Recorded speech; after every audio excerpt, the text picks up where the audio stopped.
அதிமுக முன்னாள் அமைச்சர் எம்.ஆர். விஜயபாஸ்கர் மேலும் ஒரு வழக்கில் கைது செய்யப்பட்டிருக்கிறார். விவரங்களுடன் இணையம் செய்தியாளர் கார்த்தியின் விவரம் என்ன வழக்கு?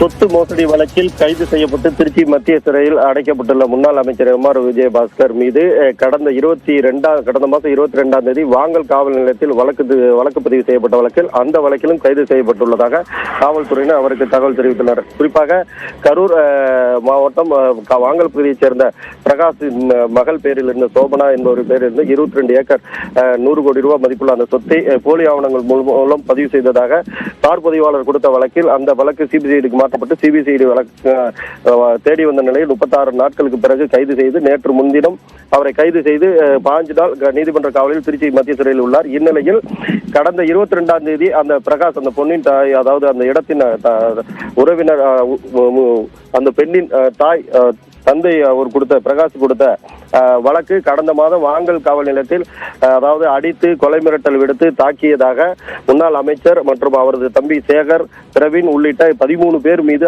6 பிரிவின் கீழ் வழக்கு பதிவு செய்யப்பட்டிருந்தது.